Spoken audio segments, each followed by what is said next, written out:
ठीक है। तो सिलेप्सिस या कंडेंस सेंटेंस, तो इसमें क्या होता है कि हम जो है वर्ब को अलग अलग दो नाउन जो कि डिफरेंट सेंस में यूज हुए हैं और एक वर्ब ही देखा जाए तो आइडली फिट बैठता है। लेकिन हम क्या करते हैं कि उसी के साथ दूसरे को भी खींच लेते हैं, समेट लेते हैं। तो यही है सिलैप्सिस। ठीक है, हम अब इसके डेफिनेशन को लिखते हैं और फटाफट कंप्लीट करने की कोशिश करते हैं। इसके बारे में चूंकि ज़्यादा क्वेश्चन नहीं आता, लेकिन फिर भी एग्जाम में एक दो क्वेश्चन आ चुके हैं और हमें जानना चाहिए। ठीक है, तो चलिए लिख लीजिए सिलैप्सिस। सिलैप्सिस ब्रैकेट में लिख दीजिए, derived from Greek word for taking together. Synapsis derived from Greek word for taking together. इतना नोट हो गया, ब्रैकेट बंद कर लीजिए। Synapsis derived from the Greek word for taking together, bracket close, और द कंडेंस सेंटेंस, या इसी को कंडेंस सेंटेंस भी बोलते हैं, और the condense sentence is a figure of speech,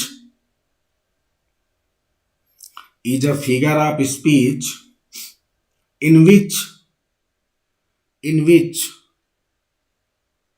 a word is applied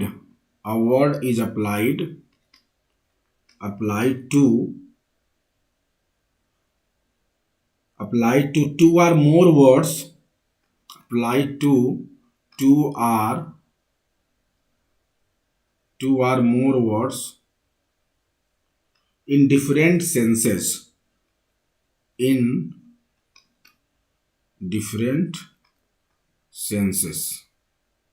ठीक है। तो एक ही वर्ड जो है ये अप्लाई होता है दो या दो से अधिक वर्ड के लिए और डिफरेंट सेंस में। ठीक है, तो हम शब्दों को बचाने की कोशिश यहां पे करते हैं। ठीक है, फुल स्टॉप लगा के लिखिए।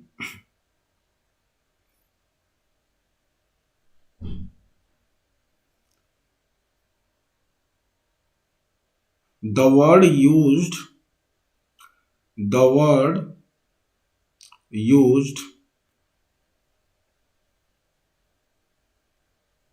without its agreement, its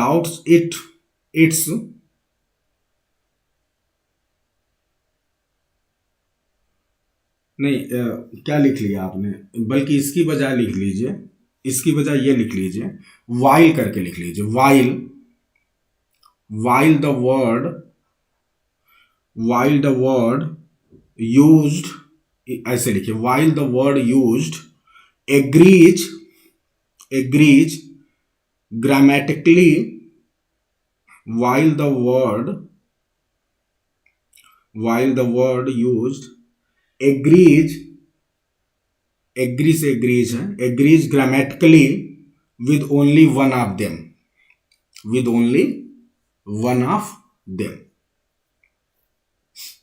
लिख लिया। प्रेम जी क्या लिखा है, थोड़ा बोलिएगा, रिपीट करिएगा। While the word used agrees grammatically with only one of them. शुरू से बोलिएगा, शुरू से एकदम। Synapsis derived from the Greek word for taking together, bracket close, or the condensed sentence is a figure of speech in which a word applied two or more words in different senses. फिर while हो जाएगा ना, फिर while वाला part आ जाएगा। ठीक है, तो अब एकदम क्लियर है कि एक वर्ड जो है दो वर्ड के लिए अप्लाई किया जाता है डिफरेंट सेंसेस में, जबकि ग्रामेटिकली देखा जाए तो एक से ही एग्री करता है। ठीक है, अब जो है इसमें दो टाइप है।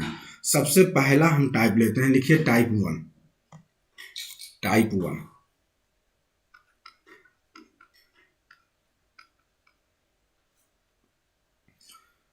इसमें लिखिए अ वर्ड यूजली अ वर्ब, इसमें लिखिए अ वर्ड, जो वर्ड की बात हम कर रहे हैं यूजली अ वर्ब और अ प्रीपोजिशन, ठीक है। हालांकि इसने प्रीपोजिशन का एग्जाम्पल हमें जहाँ से भी लिया मिला नहीं है, लिख लीजिए फिलहाल। A word usually a verb or preposition is used in a literal sense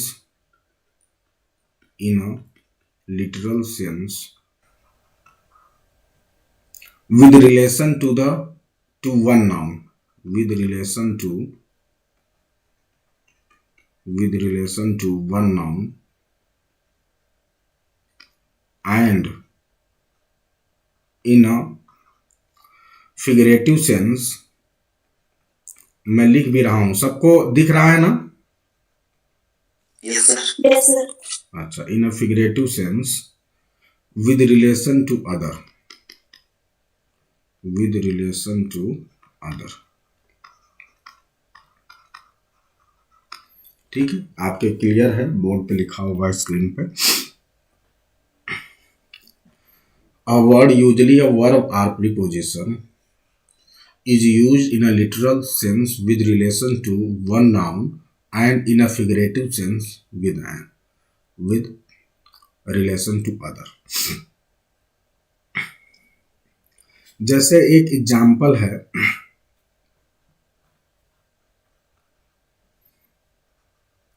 the musician blew the pipe. Pipe समझ रहे हैं आप, जो बांसुरी होती है डिफरेंट प्रकार की। तो म्यूजिशियन ने पाइप को बजाया एंड हिज नोज। अब ये नोज के साथ जब बोल रहा है तो थोड़ा सा कॉमेडी वाला इफेक्ट कर रहा है कि उसने नाक भी बजाया, है ना। वास्तव में ये परफेक्ट है पाइप के साथ जो वर्ब है, इसके साथ एकदम 100% परफेक्ट है।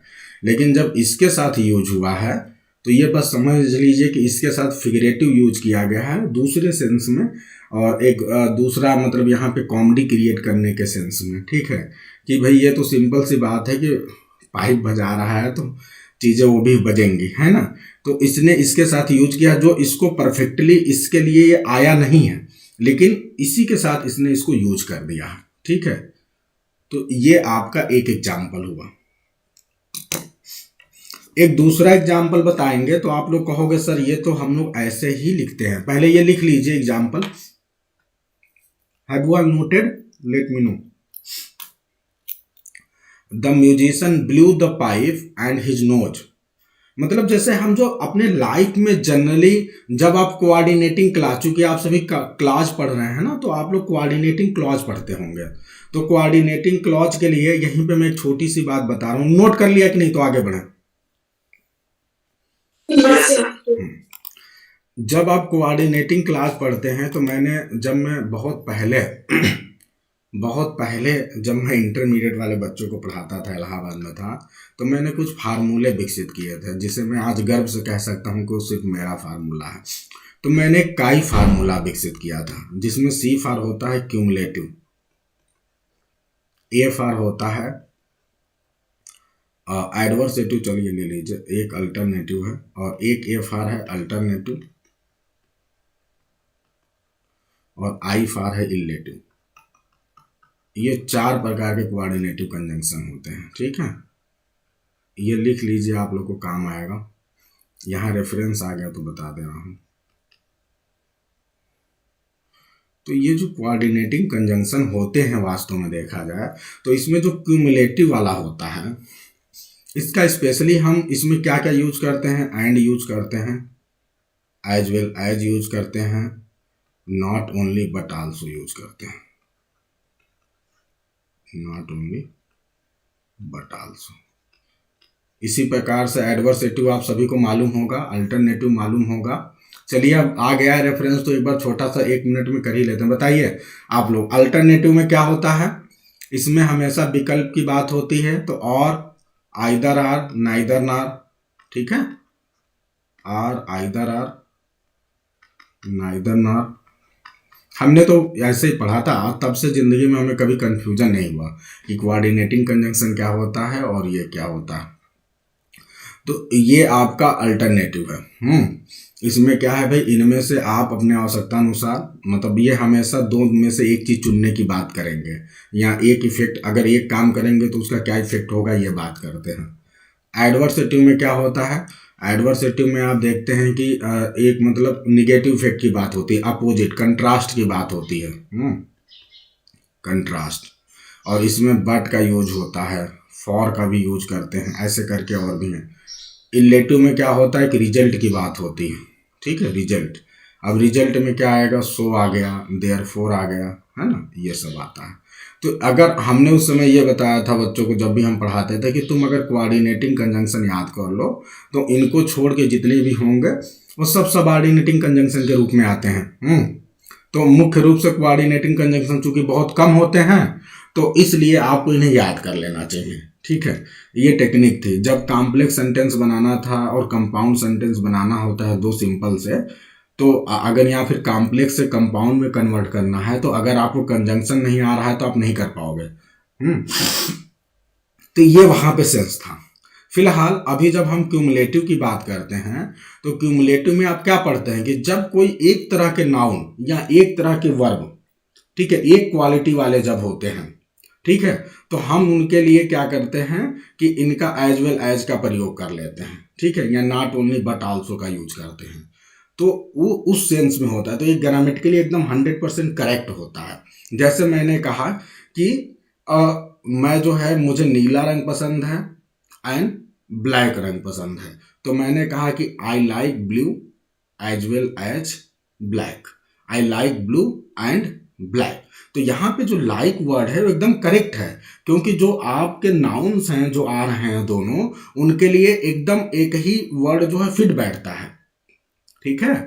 तो यही सेम चीज हो गया। आपने कहा कि मुझे आम पसंद है, मुझे अमरूद पसंद है, तो आपने कहा कि I like mangoes as well as guavas. I I like not only mangoes but also guavas. तो ये क्या है, यानी यहाँ पे जो वर्ब यूज हुआ है ये बिल्कुल सेम प्रकार के नाउन हैं, सेम प्रकार के वो हैं, उनके लिए यूज हुआ है, तो ये राइट यूज हुआ, ठीक है। लेकिन यहाँ पे जब आप पाओगे तो वहाँ पे आप क्या देखोगे कि जो नाउन है वो सेम प्रकार के नहीं है, ठीक है। और वास्तव में देखा जाए तो उनके लिए वर्ब कुछ और आ सकता है, लेकिन चूंकि फिगरेटिव यूज किया गया है तो हमने एक से ही काम चला लिया। इतनी बात। ये बताओ सबको काई फार्मूला क्लियर हो गया कोऑर्डिनेटिंग क्लॉज के लिए, कंजंक्शन के लिए? Yes sir. सबने नोट कर लिया है? Yes sir. हाँ, आप लोग अभी पढ़ रहे होंगे क्लास, तो वहां पे शायद सर ने आप लोग को ये सारे सारे चारों कंजंक्शन के नाम बताए होंगे, है ना। मैंने उसी को शार्ट में, चूंकि ये मेरे माइंड में था तो मैंने बता दिया है, तो इसको भी आप लोग याद रखिएगा रेफरेंस के लिए। चलिए, तो आपने एक ये एग्जाम्पल देखा, फिर उसके बाद से एक और एग्जाम्पल दिखा रहा हूं मैं आपको।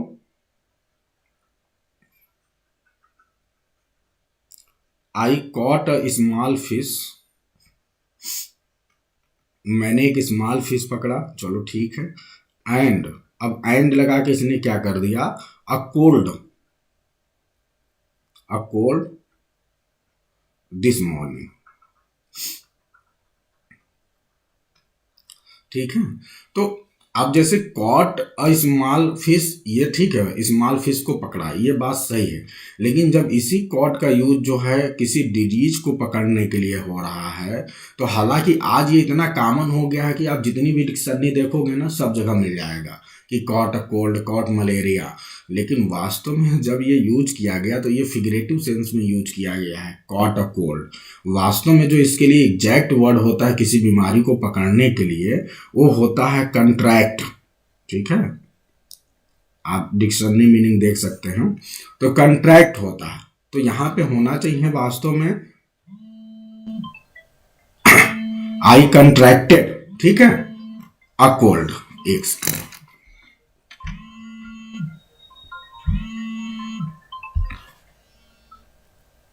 हाँ हेलो, बोलिए। हाँ,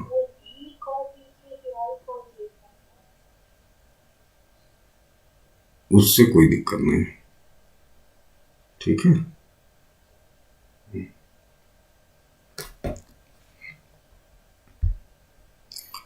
एक मिनट, ठीक है। तो यहाँ पे जो है क्लियर है सभी को। तो वास्तव में जो एग्जैक्ट वर्ड है वो कंट्रैक्टेड है, लेकिन अब कॉट बहुत फेमस हो चुका है तो यहाँ फिगरेटिव सेंस में ये यूज हुआ है। अब तो ये हमने आपको डेली यूजेज बताया। अब हम थोड़ा सा आ जाते हैं उन यूजेज पे जो कि आपके लिटरेचर से हैं, ठीक है। एक दो यूज देख लीजिए। जैसे रेप ऑफ द लॉक में, रेप ऑफ द लॉक की बात करते हैं तो रेप ऑफ द लॉक में किसने लिखा भाई? अलेक्जेंडर पोप ने। वहां पे एक लाइन आई हुई है, सिर्फ इसी लाइन को मैं, दूसरी वाली लाइन बहुत अच्छी, इसी को लिख दे रहा हूं, लूज हर हार्ट, ठीक है, और नेकलेस। अब बताओ, तो यहां पे हार्ट को लूज करना, ठीक है, और नेकलेस को लूज करना, ये दोनों अलग अलग है, ठीक है, वर्ब दोनों के सेंस में अलग अलग, लेकिन उसी के साथ इसको भी एडजस्ट करने की कोशिश की गई है एक वर्ब से, ठीक है, lose her heart and necklace, ठीक है। तो ये यहाँ पे रेप ऑफ द लॉक में यूज किया गया है अलेक्जेंडर पोप के द्वारा। तो ये एग्जाम्पल्स हैं, आप नोट कर लीजिए। कुछ एग्जाम्पल आपको बहुत सटीक लगेंगे, कुछ लगेगा आपको अरे ये तो यूज हो सकता है, कोई दिक्कत नहीं है। तो एक बात ध्यान रखना कि नॉर्मली हम अपने नॉर्मल डेज में इस तरह से यूज नहीं करते हैं, और अगर कोई आपको लग रहा है कि नहीं नहीं ये तो हम यूज करते हैं, तो आप ये समझ लेना कि कोई चीज़ यूज होते होते इतना कॉमन हो जाता है कि वो अपना फिगरेटिव यूज धीरे धीरे हमारे लिए वो सामान्य बात बन जाती है, और हमें नहीं लगता है कि ये फिगरेटिव यूज हुआ है। तो ऐसी भी चीज़ें हो सकती है, जैसे कॉट के सेंस में हुआ है कि कॉट अ कोल्ड, ठीक है। तो आज हम नॉर्मली अपने लाइफ में ऐसे ही बोलते हैं कि आई कॉट अ कोल्ड, ठीक है, मुझे कोल्ड हो गया है, ठीक है। तो कोई दिक्कत नहीं है उससे, लेकिन ये आप जानिए कि यहाँ पे क्या है, सिलेप्सिस का यूज है। आगे आगे और एग्जाम्पल दे रहे हैं हम, आगे और आपको एग्जाम्पल दे रहे हैं और अच्छे से समझ में आ जाएगा, ठीक है। कुछ दूसरे एग्जाम्पल भी दे रहे हैं, उससे आप समझने की कोशिश करिए, ठीक है। आप बताइएगा। एक और एग्जाम्पल दे रहे हैं, कुछ दूसरे एग्जाम्पल, यहाँ से आप जो है समझने की कोशिश करिए। एक डिकेंस का बहुत ही फेमस नावल है द पिकविक पेपर्स।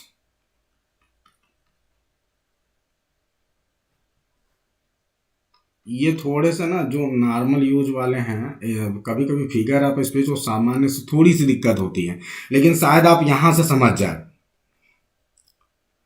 देखिए यहां पे क्या है, मिस्टर स्टिगेंस कोई करेक्टर हैं, इनके लिए आया है कि इन्होंने क्या किया, took his hat and his leave, ठीक है। तो ये जो यहां पे है, टुक के साथ अपने एक बार हैट को यूज किया है इन्होंने, कि उसने अपने हैट को लिया और लीव को लिया, ठीक है। तो यहां पे आप देखिए कि जो टेक वर्ड है उसको दो अलग अलग नाउन के लिए यूज किया गया है, ठीक है। अच्छा, जैसे आप क्या नाम है, मनोज जी,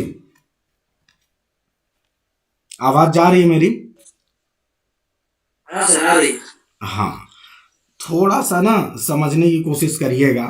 बहुत ज़्यादा हो सकता है कई बार आप डीप ना चीज़ों को समझ पाएं, लेकिन एक बात बस ये समझिएगा आप अपने, जैसे यहाँ पे टुक हिज हैट है या हिज लीव है, जैसे क्या होता है ना कि हम नॉर्मली जो अपनी लाइफ में यूज करते हैं, तो ये दो अलग अलग सिचुएशन है, हम नॉर्मली यूज नहीं करते हैं। किसी को आप इस तरह बोलते हुए नहीं देखे होंगे कि उसने अपनी टोपी भी उठा ली और उसने अपनी लीव भी ले लिया, ठीक है। मतलब क्या होता है कि जब इस तरह से क्या करे राइटर कि हम जो डिफरेंट सिचुएशन है और उन सिचुएशन को हम अक्सर एक साथ यूज नहीं करते हैं, लेकिन राइटर जो है ये कह लीजिए कि एक्स्ट्रा इफेक्ट के लिए, ठीक है, कोशिश करता है ऐसे वर्ब को लेने के लिए, ठीक है, जिससे कि वो दो अलग अलग सिचुएशन को एक साथ कनेक्ट कर सके।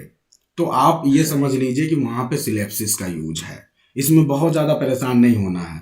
तमाम बार आपको ये लगेगा अरे ये तो दोनों केस में सही है, ठीक है सही हो सकता है, लेकिन बात यह है कि आप अपने अपने नॉर्मल जीवन से कनेक्ट करने की कोशिश करिएगा कि क्या आप इस तरह यूज करते हैं अपने डेली लाइफ में, कि कभी इस तरह आप दो चीज़ें जो एकदम अलग अलग चीज़ है, ठीक है, लेकिन ये क्या करता है राइटर थोड़ा सा वहाँ पे चीज़ों को कॉमेडी बनाने के लिए, हाँ थोड़ा सा ह्यूमर क्रिएट करने के लिए दो अलग सिचुएशन की चीज़ों को एक साथ कनेक्ट कर देता है।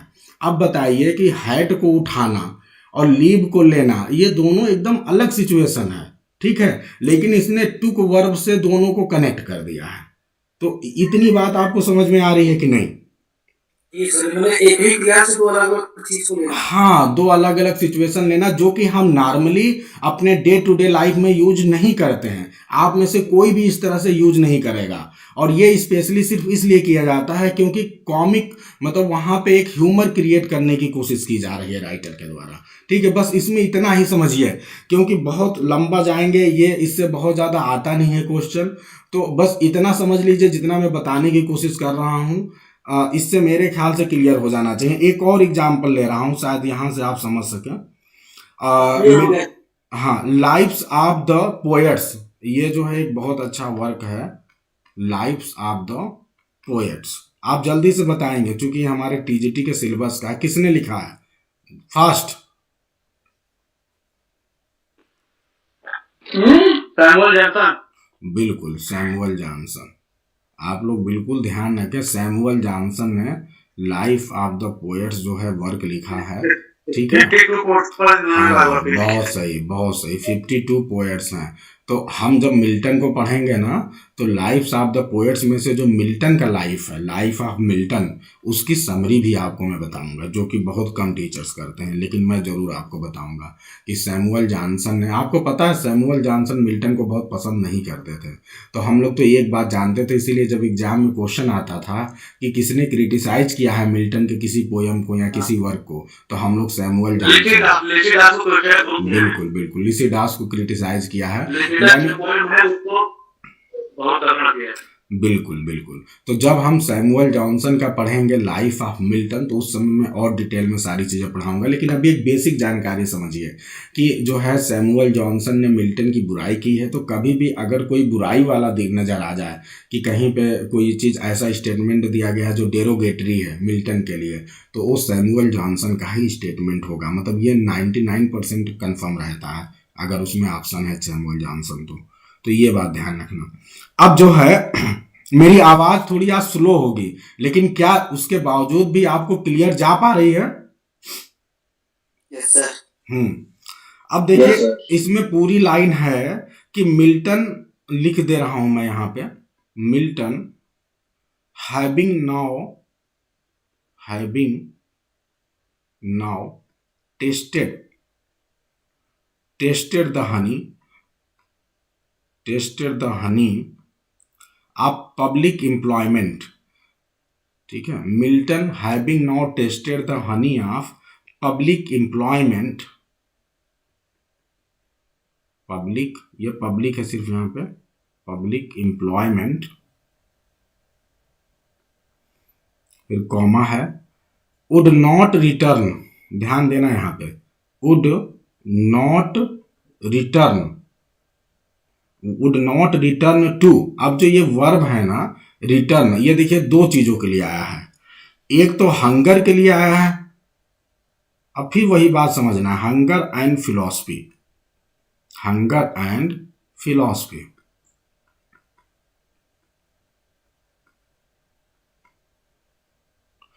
अब हंगर को फिलॉसफी के साथ कनेक्ट किया गया। हम कहाँ अपने डे टू डे लाइफ में इस तरह कनेक्ट करते हैं?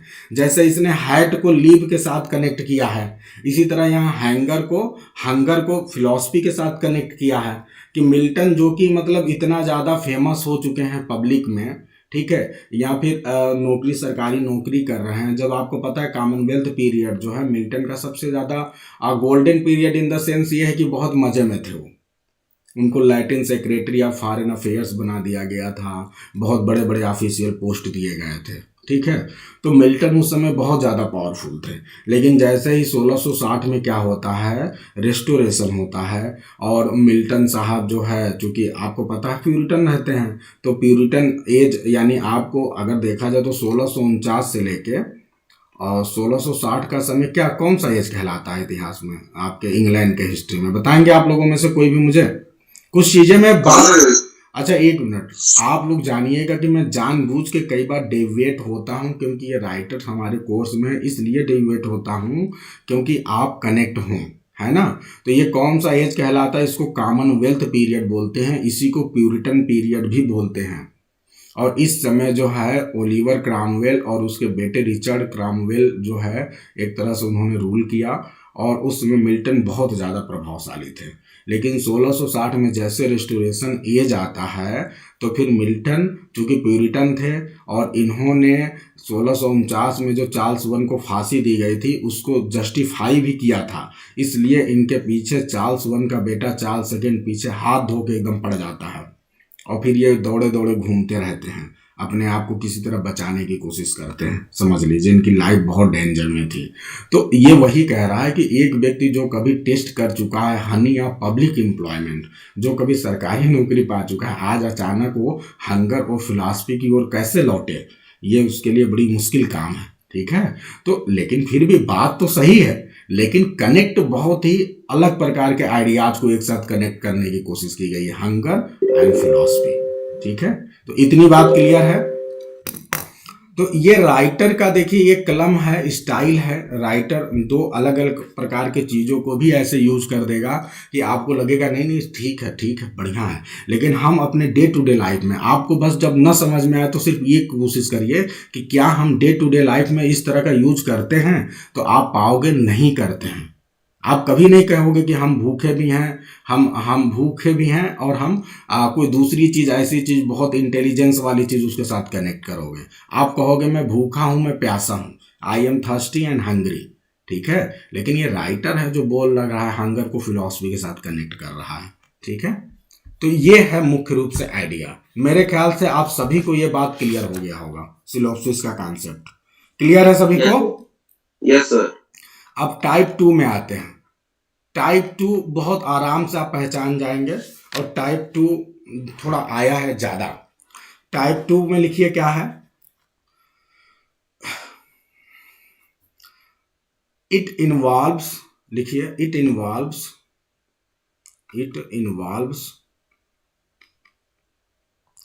अ डेलिब्रेट वायलेशन, अ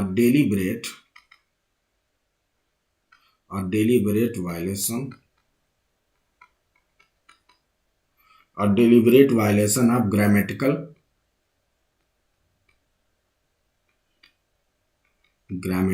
agreement, ठीक है। ग्रामेटिकल एग्रीमेंट ये भी वायलेट करता है, लेकिन पहले वाले केस में बहुत कम वायलेट हो रहा था, यहाँ पे बहुत ज़्यादा वायलेट करेगा ये, ठीक है। क्या लिखा आपने, ग्रामेटिकल एग्रीमेंट। अब इसमें इसके बाद ऐसे कॉलन लगाइए दो, और उसको और क्लियर लिख लीजिए, one form of verb is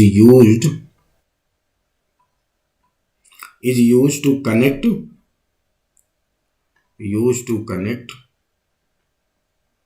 two nouns, थोड़ा सा अंतर है, लगेगा आपको वैसा ही, टू नाउन्स आर प्रोनाउंस या सब्जेक्ट, ये दो को कनेक्ट करने की कोशिश करेगा, नाउन प्रोनाउन या सब्जेक्ट को। इवन दो, इसके बाद ध्यान दीजिए, even though it agrees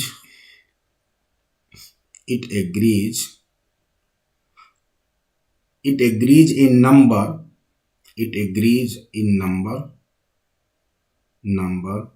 tense और केस। मैं लिख भी रहा हूं ऊपर, अगर यहां से आप लोग स्क्रीन से भी देखेंगे, नंबर, टेंस और case with only one of them, बस ये है आपका।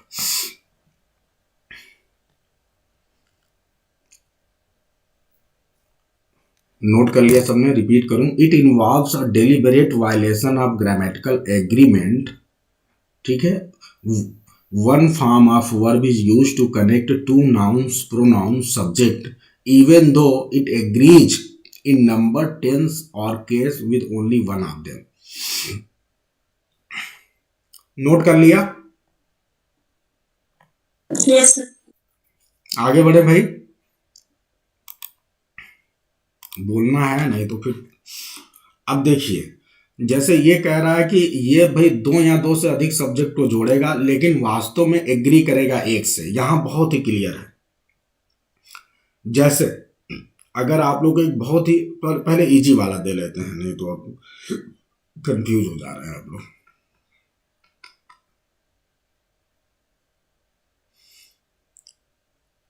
एक मिनट, अच्छा दूसरा लेते हैं। शेक्सपियर का एक फेमस प्ले है, ठीक है, ओथेलो। वहां पे एक सीन है, ठीक है। उस सीन में होता क्या है कि आपको पता है कि जब ओथेलो भगा ले जाता है किसको, डेस्डिमोना को, तो जो डेस्डिमोना का फादर है ये जाता है और ओथेलो के पास उसको किडनैप करने के लिए, किडनैप क्या बल्कि कह लीजिए अरेस्ट करने के लिए, चूंकि वो मिनिस्टर रहता है। लेकिन उसी दौरान जो है, जो ड्यूक रहते हैं उनकी तरफ से आदेश आता है कि ओथेलो और सभी लोग उपस्थित हों कोर्ट में। तो वहाँ पे उसका फादर जो है डेस्डिमोना का पूरा केस सामने रखता है, और जब वो केस रखता है कि भाई इसने ब्लैक मैजिक से फंसाने की कोशिश करती है मेरी बेटी को, तो उस समय ओथेलो जो है वो बताता है रीजन कि नहीं ऐसी बात बिल्कुल नहीं है, सिर्फ मैं इनके घर जाता था और कहानियाँ सुनाता था, और उस कहानियों के द्वारा कब डेस्डिमोना इम्प्रेस हो गई मैं नहीं जान पाया और मुझसे प्यार करने लगी। फिर उसके बाद वो कहता है कि आप डेस्डिमोना से खुद पूछ लीजिए, और डेस्डिमोना भी यही बात कहती है कि हमने जो प्यार है हमारा वो इंटेलेक्चुअल लव है, ना कि फिजिकल लव, जिसे आप बोल रहे हैं कि ये बहुत ब्लैक है तो क्या देख के कैसे हो गया, या मैजिक के द्वारा इसने तुम्हें वो किया है।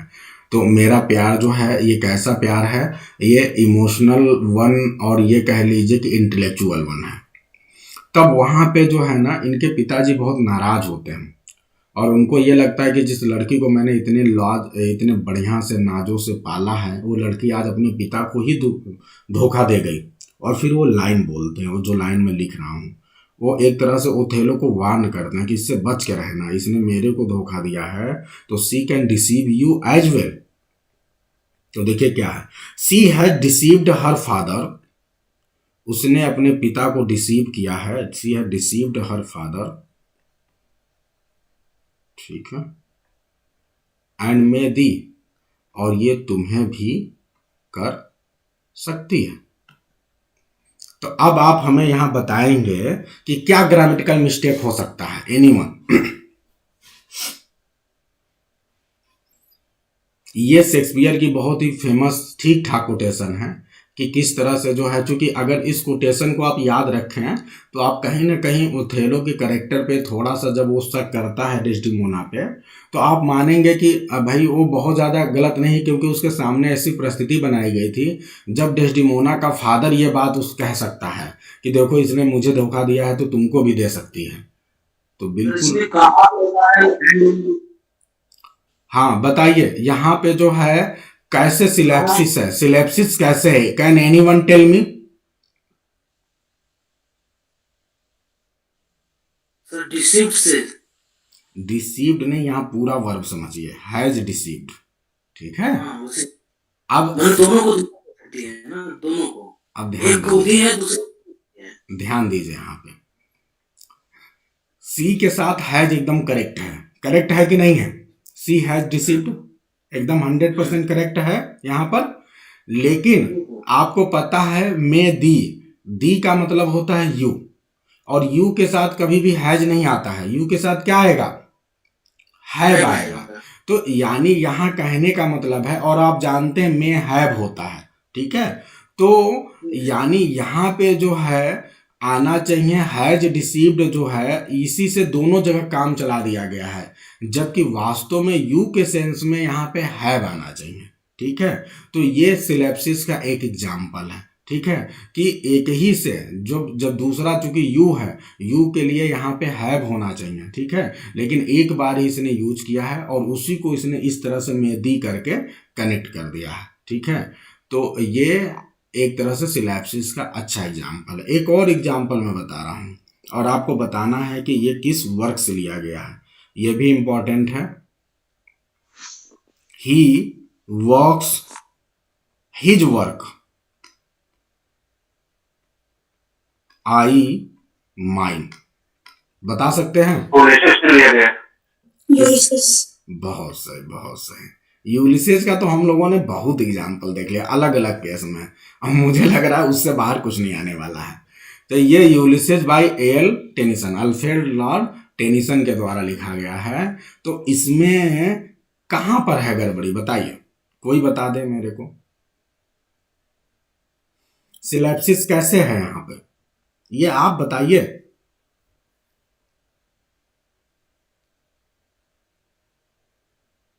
इतना आप लोग पढ़ाने के बाद भी गड़बड़ी कर रहे हैं, इतना क्या सोचना।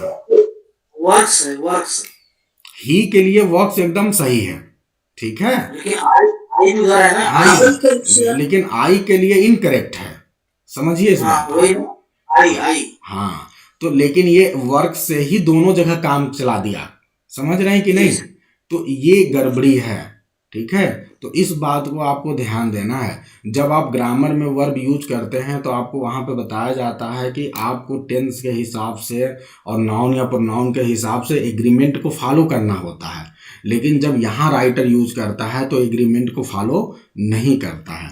तो कहीं ना कहीं आप देख लिए हैं, ये बस इतना ही मुझे बताना था। मेरे ख्याल से मैं जितना बताना था उतना बता चुका हूँ, ठीक है, और आपको ये बात समझ में आ गई होगी। सबको समझ में आ चुकी है सिलैप्सिस? Yes sir. ठीक।